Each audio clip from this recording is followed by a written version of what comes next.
నమస్తే and welcome to encounter news analysis. ఈరోజు ఆంధ్రజ్యోతి, ఈనాడు, సాక్షి, ఆంధ్రప్రభ 4 ప్రధాన వార్తాపత్రికల్లో వచ్చిన ప్రధాన అంశాలు, వాటి వెనక దాగి ఉన్న అసలు నిజాలు తెలుసుకునే ప్రయత్నం ఈ వీడియోలో చేద్దాం.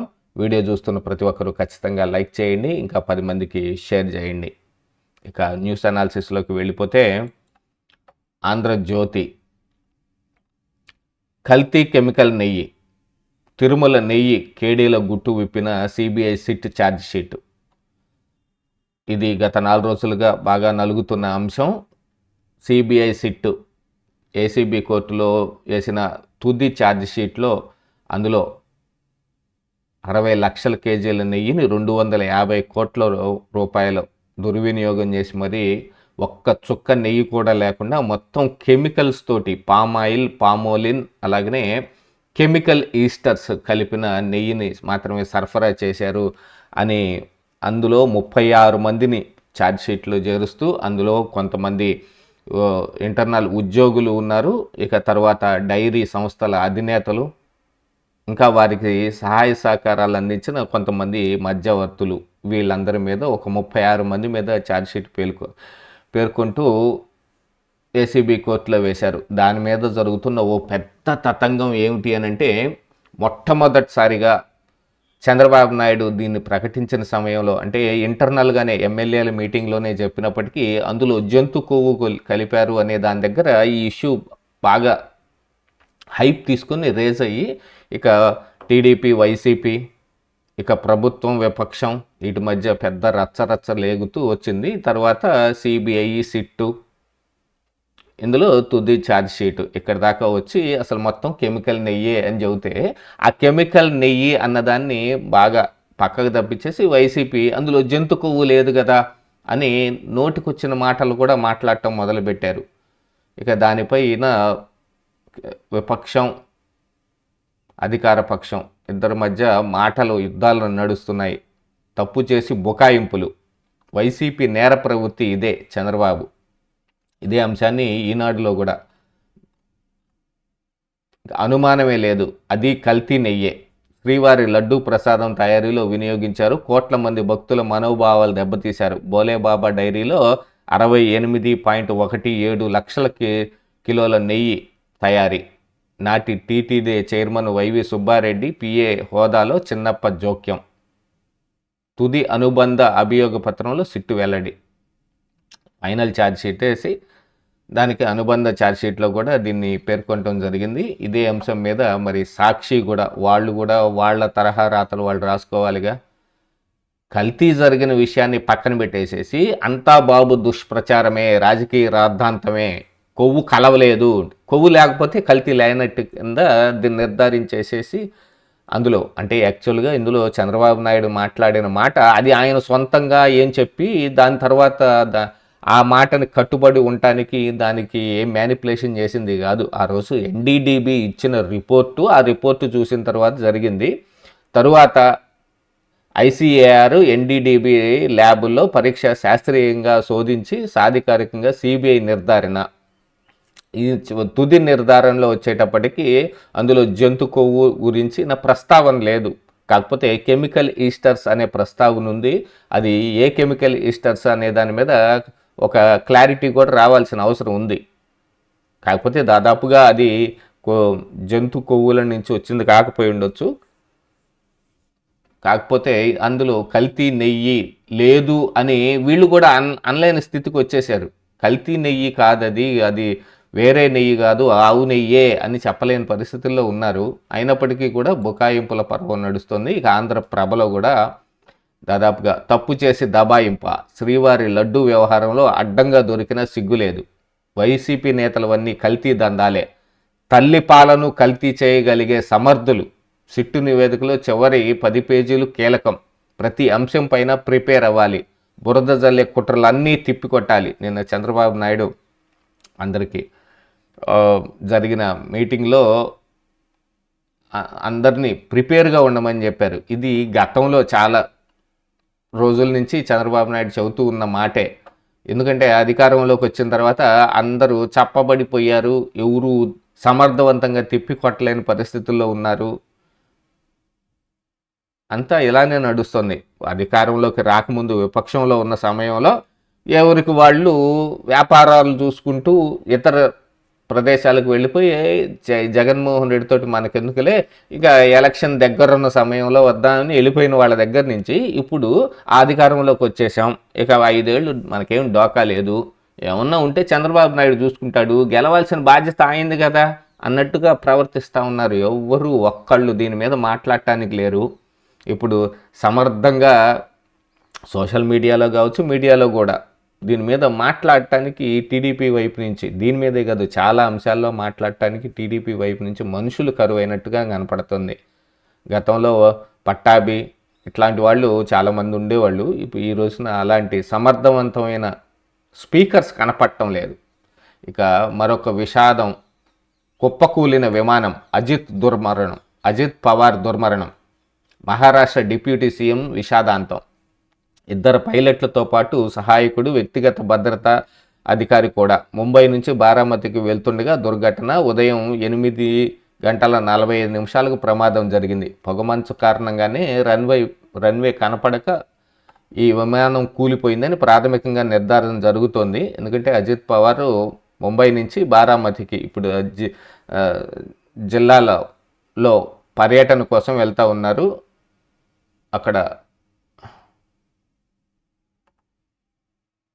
ఎయిర్ క్రాఫ్ట్ రన్వే దాకా వచ్చి ఆల్రెడీ రన్వే పైన దిగాల్సిన ఎయిర్ క్రాఫ్ట్ దిగకుండా ఏది పొగమంచు కారణంగా రన్వే కనిపించక మళ్ళీ గాల్లోకే లేపాడు పైలట్. లేపి మళ్ళీ ఏటీసీని కన్సల్ట్ చేసి రన్వే క్లియర్గా ఉంది, దిగుదాం అని వాళ్ళకి సమాచారం ఇచ్చి వెంటనే కుప్పగూలిపోయింది. 100 అడుగుల ఎత్తు నుంచి నేలపైకి అలా పడిపోవటం మూలాన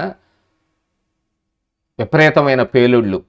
స్థానికులు దగ్గరకు వచ్చే ప్రయత్నం చేసినా కూడా 2 దఫాలు 3 దఫాలుగా పేలుళ్ళు సంభవించడంతో దగ్గరికి ఎవరు వెళ్ళలేకపోయారు. ఆ తర్వాత కొంచెం సమయం తర్వాత దగ్గరికి వెళ్ళినా రిస్ట్ వాచి, కళ్ళజోడు, దీని మూలంగా అజిత్ పవార్ని గుర్తుపట్టి బయటకు లాగినా ఏం పెద్ద ఉపయోగం లేదు. అప్పటికే చనిపోయారు. అంత పెద్ద భారీ పేలుడు సంభవించినాక చనిపోకుండా ఎలా ఉంటారు అన్నట్టుగా తయారైంది. అందులోంచి బతికి బయటపడిన వాళ్ళు ఎవరు లేరు, దాదాపు 5గురు. ఎందుకంటే ఈ అజిత్ పవార్ ఆల్రెడీ డిప్యూటీ సీఎంగా ఉన్నాడు కాబట్టి ఆయనకు ఒక భద్రతాధికారి, దాంతోపాటుగా 2 సహాయకులు, 2 పైలట్లు, మొత్తం 5గురు మరణించటం జరిగింది. ఇక పేదలందరికీ ఇళ్ళు, ఇదే అంశాన్ని ఈ అజిత్ పవార్ అంశాన్ని మరి ఇక్కడ కూడా మహా విషాదం. బారామతిలో దిగుతుండగా కుప్పకూలిన విమానం, పొగమంచే కారణం. ఇదిగోండి విమాన ప్రమాదంలో అజిత్ పవార్ దుర్మరణం. సాక్షిలో కూడా ఇశారు. అలాగనే ఆంధ్రప్రభ.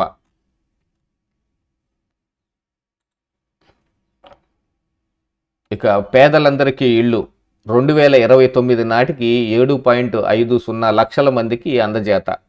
మరో 2.50 లక్షల మందికి స్థలాల కేటాయింపు. జూన్ నాటికి లబ్ధిదారులకు 2.61 లక్షల ఇళ్ళు.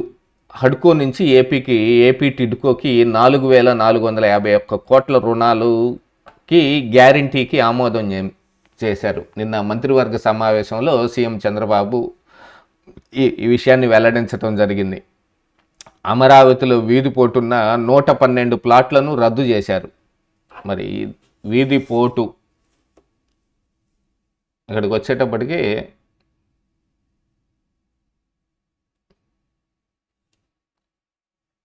మళ్ళీ లాటరీ ద్వారా రైతులకు ప్రత్యామ్నాయ ప్లాట్లు. రాజధానిలో అనాథ పిల్లలకు పెన్షన్ల మంజూరు. టీటీడీలో పలు పోస్టులకు అప్గ్రేడేషన్కు అనుమతి. క్యాబినెట్ నిర్ణయాలు వెల్లడించిన మంత్రి పార్థసారథి. నిన్న క్యాబినెట్ మీటింగ్ జరిగింది. ఎందుకంటే బడ్జెట్ సమావేశాలు నిర్వహించాల్సిన అవసరం ఉంది కాబట్టి 14న రాష్ట్ర బడ్జెట్, 11 నుంచి మార్చి 12 వరకు అసెంబ్లీ సమావేశాలు.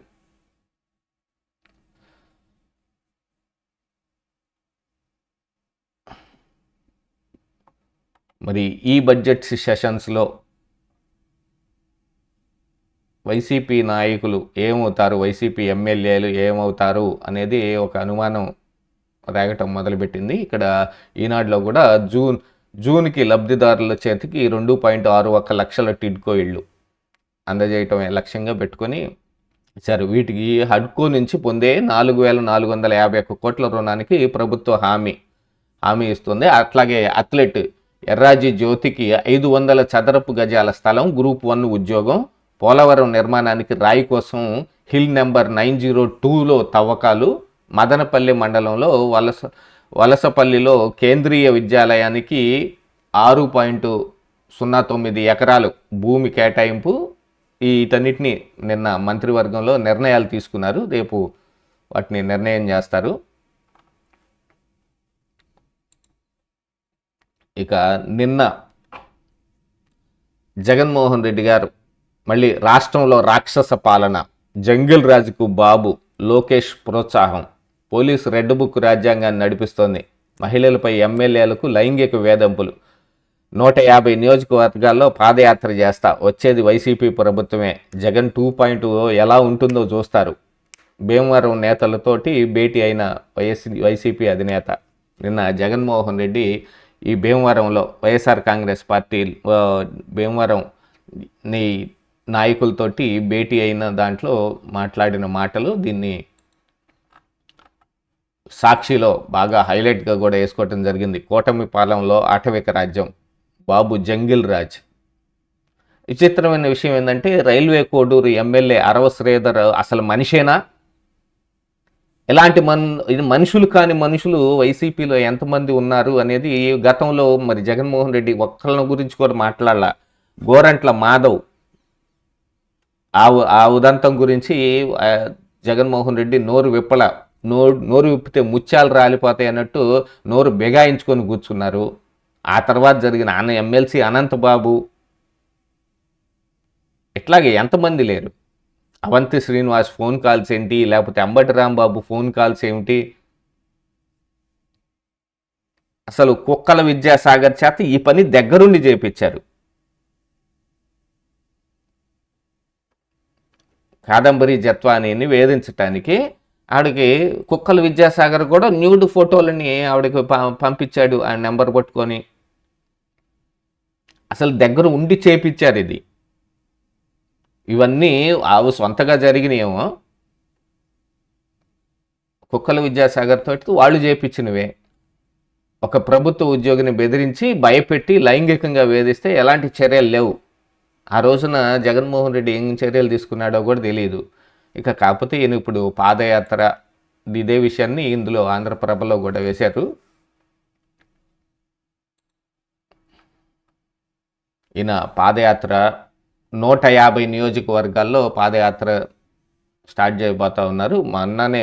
గతంలోనే ఆయన ప్రకటించారనుకోండి. ఇప్పుడు 150 నియోజకవర్గాలు అంటే ఒక్కొక్క పాయింట్ ఒక్కొక్క మీటింగ్లో బయటకు వదులుతూ ఉన్నారనమాట. ఇక అండగా నిలవండి, కేంద్ర బడ్జెట్లో అధిక ప్రాధాన్యం ఇవ్వండి, ఉప్పాడ తీర రక్షణ గోడకు సహకరించండి, అమిత్ షాకు పవన్ వినతి. పిఠాపురం రైల్వే స్టేషన్ను మోడల్గా అభివృద్ధి చేయాలని అశ్విని వైష్ణవ్కు విజ్ఞప్తి. పెండింగ్ రైల్వే ప్రాజెక్టులపైన చర్చ, సానుకూలంగా స్పందించిన కేంద్ర మంత్రులు. ఢిల్లీ పర్యటనలో డిప్యూటీ సీఎం పవన్ కళ్యాణ్ సమావేశం. ఓ పక్కన అమిత్ షాని, ఆ తర్వాత రైల్వే మినిస్టర్ని అశ్విని వైష్ణవ్ను ఇలా అందరినీ కలిసి డిప్యూటీ సీఎం, ఎందుకంటే బడ్జెట్లో కేటాయింపుల్లో మాకు కూడా అధిక ప్రాధాన్యత ఇవ్వండి అని అడగటానికి వెళ్ళారు అనేది ఈ వార్త యొక్క సారాంశం. ఇక రాష్ట్రానికి సంజీవిని, ప్రజలందరికీ వైద్య పరీక్షలు, 72.73 లక్షల మందికి హెల్త్ స్క్రీనింగ్. సీఎం ప్రజారోగ్యం డేటా ప్రభుత్వం వద్ద సిద్ధంగా ఉండాలి, హెల్త్ రికార్డును డిజిటైజ్ చేయాలి, ఆసుపత్రుల నిర్వహణకు ముందుకొస్తే రాయితీలు, నియోజకవర్గానికి ఒక సూపర్ స్పెషాలిటీ ఆసుపత్రి.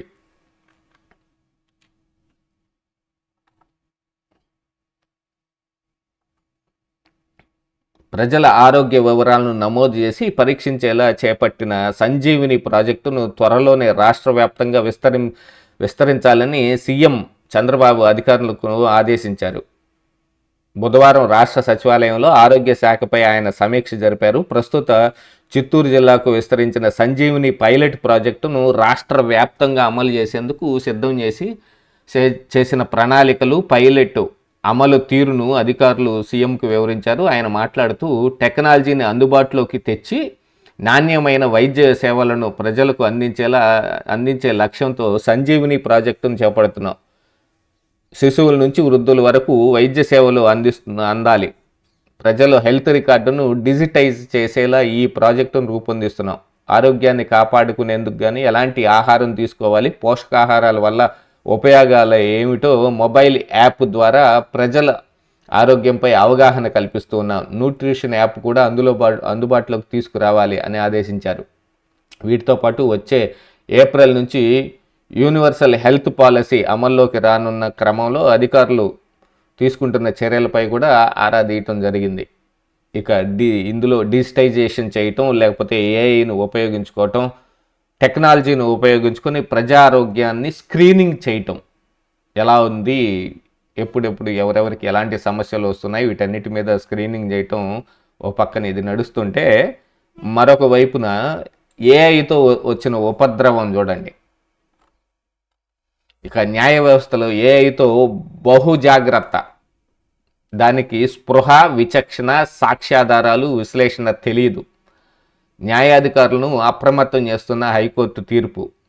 లేని తీర్పులను సృష్టించిన ఏఐ వాటి ఉత్తర్వుల్లో ప్రస్తావించిన ఓ న్యాయాధికారి. చాట్ జీపీటీని అడిగాను, జెమినై అడిగాను, అది చాట్ జీపీటీ ఏం చెబుతోంది అని ఈ మధ్య చాలామంది మాట్లాడుతున్నారు. అందులో వచ్చేదంతా నిజం అనుకుంటున్నారు. ఒకప్పుడు ఇలాగనే సోషల్ మీడియాలో వచ్చేదంతా నిజం అని నమ్ముతున్న రోజుల నుంచి సోషల్ మీడియా కూడా ఆ కోవలోకి చేరిపోయి సోషల్ మీడియాలో వచ్చింది కూడా నిజం అనుకుని నమ్మేసే పరిస్థితులకు వచ్చారు.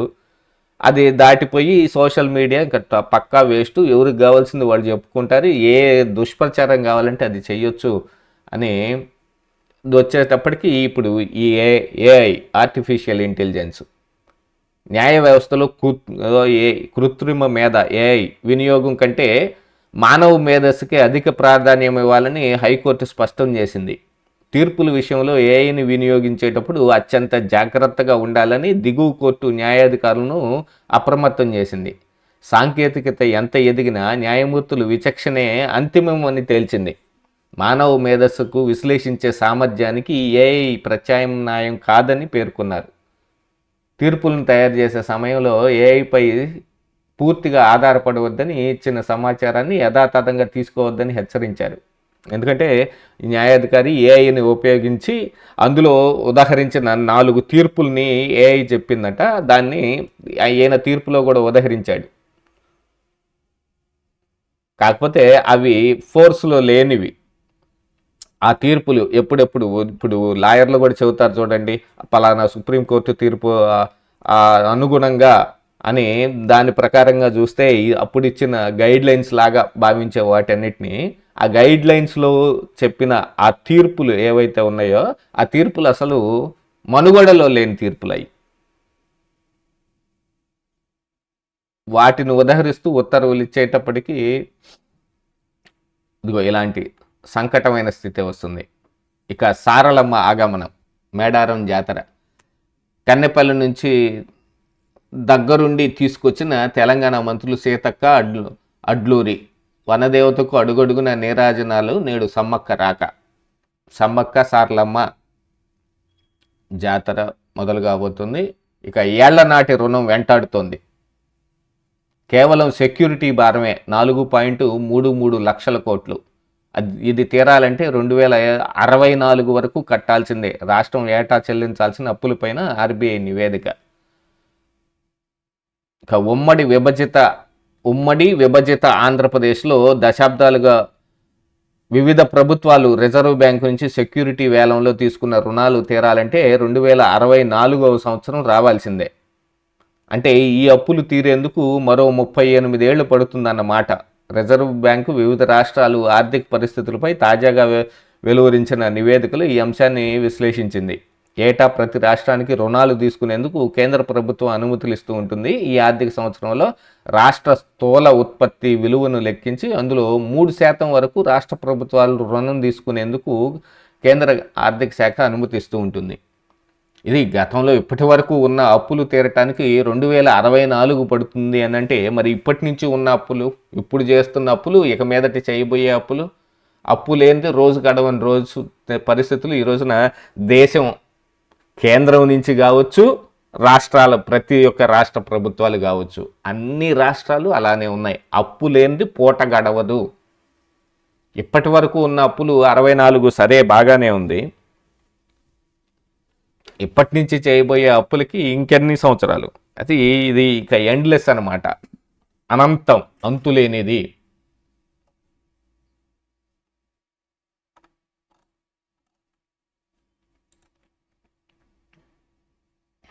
ఇక ఫిబ్రవరి 14న రాష్ట్ర బడ్జెట్ అసెంబ్లీలో సమర్పించనున్న ఆర్థిక మంత్రి పయ్యావుల 11 నుంచి బడ్జెట్ సెషన్స్, మార్చి 12 వరకు సభాపర్వం. ఈ సభలో వైసీపీ బతుకు బండారం ఏమిటనేది ఆ ఎమ్మెల్యేలు విషయాలన్నీ బయటపడిపోతాయి. 60 రోజుల పని దినాలు పూర్తయ్యే అవకాశం ఉందని ఇందులో అంటున్నారు. ఇక దావోస్పై నీలి నీడలు. ఆర్థిక సదస్సుల నేపథ్యంలో శృంగార సామ్రాజ్యం.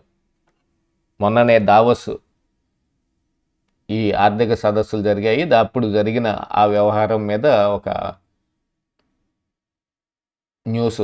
స్విస్ ఆల్ప్స్ పర్వత శ్రేణుల్లో వేశ్య వాటికలు. ఈసారి శృతి మించిన భామా కలాపం. గతం కన్నా 3 రెట్లు ఎక్కువ. వీటిలకు సౌకర్యంగా ఆన్లైన్ బుకింగ్లు, యాపులు సాయంతోనూ ఒప్పందాలు. డేటింగ్ సైట్లకు యమా గిరాకీ. ఎస్కార్ట్లుగాను అందాల భామలు. 3 రోజులు 3 రాత్రులు. 10 కోట్ల విలువైన వ్యాపారం. కేవలం 3 రోజులు 10 కోట్ల విలువైన వ్యాపారం. వివిధ దేశాల నుంచి, అన్ని దేశాల నుంచి వస్తారు కాబట్టి ఇక అక్కడ ఇలాంటి బిజినెస్ బాగా నడుస్తుందని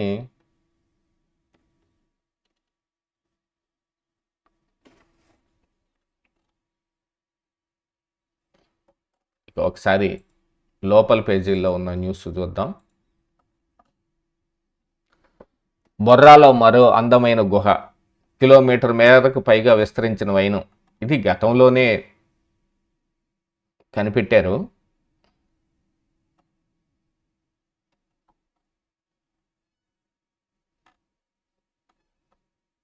ఇక హైకోర్టు న్యాయమూర్తిగా న్యాయవాది మేడమల్లి బాలాజీ. కేంద్రానికి సుప్రీంకోర్టు కొలీజియం సిఫారసు. ఆంధ్రప్రదేశ్ హైకోర్టు న్యాయమూర్తిగా న్యాయవాది మేడమల్లి బాలాజీని నియమించాలని సుప్రీంకోర్టు కొలీజియం కేంద్రానికి సిఫార్సు చేసింది. సుప్రీంకోర్టు ప్రధాన న్యాయమూర్తి జస్టిస్ సూర్యకాంత్ నేతృత్వంలో కొలీజియం బుధవారం సమావేశమై ఆయన పేరుకు ఆమోదం తెలిపింది. నియామకానికి సంబంధించిన రాష్ట్రపతి ఉత్తర్వులు ఇవ్వాల్సి ఉంది. ప్రస్తుతం రాష్ట్ర హైకోర్టు న్యాయమూర్తుల సంఖ్య 32గా ఉంది. కొలీజియం సిఫార్సును కేంద్రం ఆమోదిస్తే బాలాజీతో కలిపి ఆ సంఖ్య 33కి చేరుతుంది. మేడమల్లి బాలాజీది వ్యవసాయ నేపథ్య కుటుంబం. లక్ష్మీ నరసమ్మ సుబ్బయ్య దంపతులకు 1972 మే 29న జన్మించారు. ఆయన స్వస్థలం కడప జిల్లా రాజంపేట మండలంలోని శేషన్న గారిపల్లి గ్రామం. తండ్రి సుబ్బయ్య నాయుడు సహకార సెంట్రల్ బ్యాంకులో ఉద్యోగం చేసి పదవీ విరమణ చేశారు. పాఠశాల విద్యను రాజంపేటలో పూర్తి చేసిన బాలాజీ తిరుపతి శ్రీ వెంకటేశ్వర ఆర్ట్స్ కాలేజీ నుంచి డిగ్రీ పట్టా పొందారు. ఆయన కూడా వస్తే 33 మంది జడ్జిలు ఉంటారు. ఇక విజయవాడకు ఆర్ఎస్ఎస్ చీఫ్ భగత్. రాష్ట్ర స్వయం సేవక్ సంఘ్ అధ్యక్షుడు మోహన్ భగత్ విజయవాడకు వచ్చారు. బెంగళూరు నుంచి ఇండిగో విమానంలో బుధవారం రాత్రి గన్నవరం విమానాశ్రయానికి విచ్చేయగా ఆర్ఎస్ఎస్ రాష్ట్ర నాయకులు ఆదిత్య, దుర్గాప్రసాద్ తదితరులు ఘనంగా స్వాగతం పలికారు. అనంతరం ఆయన పోలీసు బందోబస్తు మధ్య రోడ్డు మార్గాన తాడేపల్లి వెళ్లారు. కాగా మోహన్ భగత్ 2 రోజుల పాటు విజయవాడలోనే ఉంటారని తెలిపింది. కార్యక్రమాల వివరాలు మాత్రం గోప్యంగా ఉన్నారు. అంటే మరి ఏపీలో కూడా ఆర్ఎస్ఎస్ కార్యకలాపాలని విస్తృతంగా చేయటానికి ఏమైనా గొప్ప ప్లాన్ తోటి వచ్చారేమో మరి.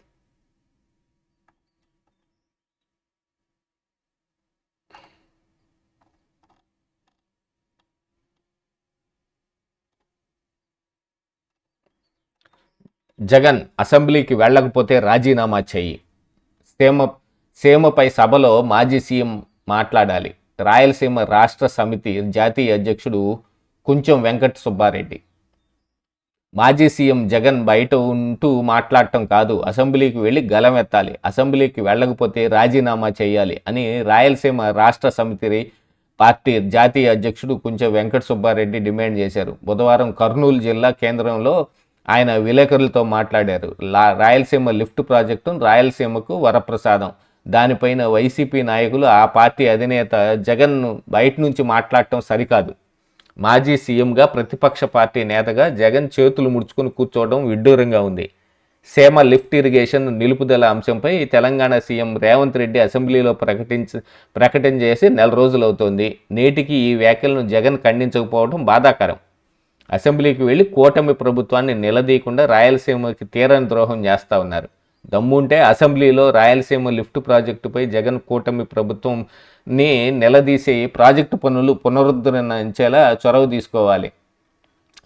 జగన్ అసెంబ్లీకి వెళ్తావా, రాజీనామా చేసి ఉప ఎన్నికలకు వెళ్తావా తేల్చుకో అంటూ ఆయన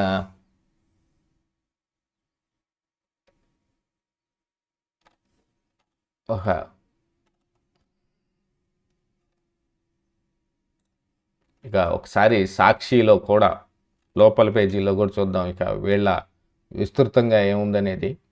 అంతా బాబు దుష్ప్రచారమే, రాజకీయ రాద్ధాంతమే. కొవ్వు కలవలేదు, పామాయిల్ మాత్రం కలిసిందంట.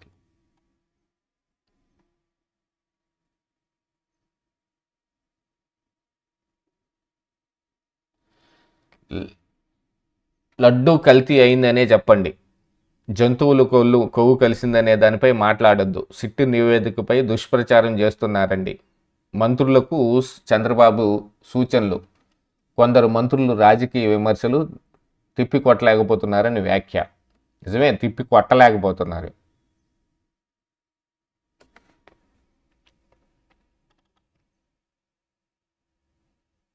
లుద్రాకు డబ్బు అలా వచ్చి ఇలా వెళ్ళినందుకు కోట్లు దోచిపెడుతున్న బాబు సర్కారు.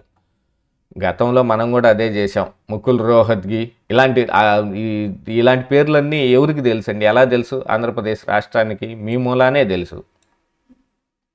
రాష్ట్ర ఖజానాలో డబ్బు లేదంటూ 50,000 బిల్లు కూడా చెల్లించకుండా గుత్తేదారులను ముప్పతిప్పలు పెడుతూ వారిని హైకోర్టుకు వచ్చేలా చేస్తున్న చంద్రబాబు ప్రభుత్వం సీనియర్ న్యాయవాది సిద్ధార్థ లూథ్రాకు మాత్రం కోట్లాది రూపాయలు ప్రజాధనాన్ని ఫీజుల రూపంలో దోచిపెడుతుంది. ఆన్లైన్ లేదా భౌతికంగా కోర్టుకు ఇలా వచ్చి అలా వెళ్తే లూథ్రాకు కోట్ల ఫీజులు చెల్లిస్తోంది. గతంలో మనం కూడా చేసింది. ఏ అమరావతి రైతుల ఓట్లు, ఏ ప్రజల ఓట్లతోటి గెలిచామో ఆ అమరావతి రైతుల మీద కేసులు పెట్టి వాళ్ళు కోర్టుకు వెళితే వాళ్ళ మీద పోరాటం చేయటానికి వాళ్ళ పన్నులతో కట్టిన డబ్బులతోటి వాళ్ళ మీద పోరాటం చేశాను. ఘనత జగన్మోహన్ రెడ్డిది. అప్పటి నుంచే కదా ఈ ఢిల్లీ లాయర్ల హవా మరి ఆంధ్రప్రదేశ్ రాష్ట్రంలో పెరిగిపోయింది. మీరు పెద్ద సుప్రీంకోర్టు లాయర్లను తీసుకొస్తే వాళ్ళు తెచ్చుకోవాల్సిన పరిస్థితి ఏర్పడింది. ఇప్పుడు అదేమో అలవాటుగా మారిపోయింది. కోట్లు వాళ్ళకి సమర్పించడానికే ఆ రోజున మీరు చేసిన పనే అదే జరిగింది.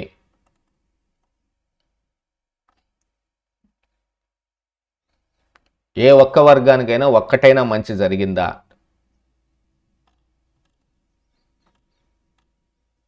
సో ఇవ్వండి ఈ రోజున ఆంధ్రజ్యోతి, ఈనాడు, సాక్షి, ఆంధ్రప్రభలో వచ్చిన ప్రధాన వార్తలు, వాటి వెనుకున్న అసలు వాస్తవాలు.